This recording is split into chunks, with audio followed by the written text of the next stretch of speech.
is the 39 Carbon Lamborghini. Now, this is their re-entrance here into the field this weekend, because if you remember, at Watkins Glen, that team was involved in a pretty gnarly crash in the 6 hours.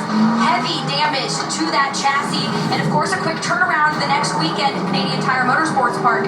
That team unable to secure a chassis after this wreck here, totaling the chassis in that car, so not able to get one to join at Canadian Tire Motorsports Park. Fortunately for them, though, able to secure one for this weekend's race here at Lime Rock, and the team forced to do a complete rebuild leading into this race. Now, usually with a rebuild and or a new car are the demons that these drivers have to fight getting everything shaken in. Well, it's been smooth sailing so far for that 39 Lamborghini in the top 3 in both practices, qualified on the outside front row in GTD. So cut through this field in years past with the Pro Car with more performance. He's got to really dig here, Connor De Filippi, to make his way. Campbell, whenever that number 9 car started on pole, they have won, Calvin. Will they do it at Lime Rock? We're about to find out. We're about to get the party started. 2 hours and 40 minutes. The clock starts now. Green flag is out. Green flag is out. Great start from our pole sitter, but look back. 5th placing car line there. That's Robert McGuinness. On board that carbon with Peregrine Lamborghini. He's got the jump on Frankie Montecalvo, our pole sitter in GTD. Lamborghini moving forward, and for the Corvette running in 4th. Everybody's talked about it on the long run. We're going to find out if that's true. But the other comment or opposite of that is the 9. People talking about, yes, that's a car that's fast over 1 lap, but can they keep tires under that Porsche? A lot of movement at the back of the pack. On the De Filippi has got around 2 or 3 car there on the opening half lap. Now goes on the attack. Madison Snow is at his elbows out early as well.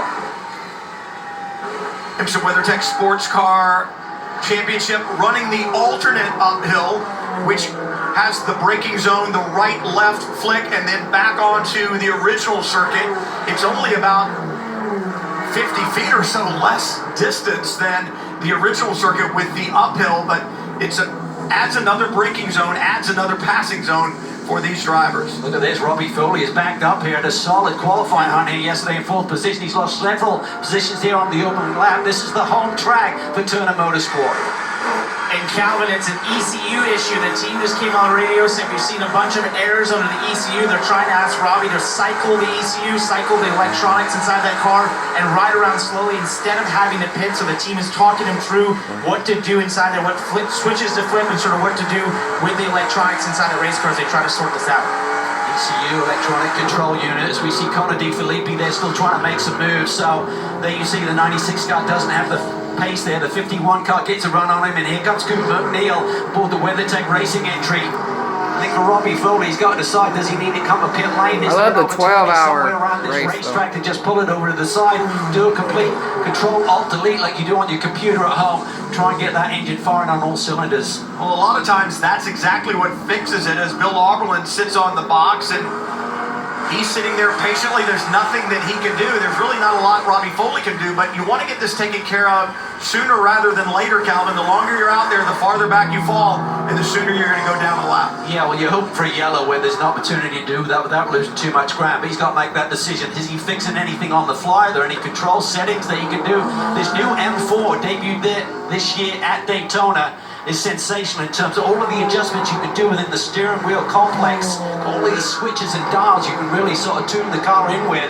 Let's see if Robbie can perform some magic without coming to a standstill on the racetrack. Talking about performing magic right now in 2nd, Jack Hawksworth aboard the number 14 Vassar Sullivan Lexus.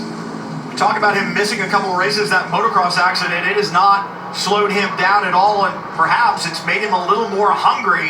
He is not letting Campbell get away in the number 9 Fat Porsche in front, and this Lexus is a very fast race car around this track, Calvin. It seems to be suited, whether it's the wheelbase, the power plant, the aerodynamics, I'm not sure, but it seems to be well suited for Lime Rock Park. It does, but I think the real key for these drivers right now, we're talking about a long stint here. The tires that you start the race on are the tires that you qualified on here yesterday. Some of these drivers put over a dozen laps on that qualifying performance here yesterday. So to get these Michelin tires to survive, not only that, then start this race and survive maybe up to at least 45 minutes as the minimum drive time before you can take a pit stop and change drivers. You're certainly going to be looking at that as your initial target. That's going to be a long stint, so you've got to manage that pace. You can see coming through this right-hander, you're continuously loading the left side tires, particularly that left front. And if you push too hard, you're going to pay the price a little bit later in this run. We saw that great start for McGinnis aboard the number 39. Talked about how he moved forward. We'll be back right after this. Officials didn't like how he moved forward, Calvin. He's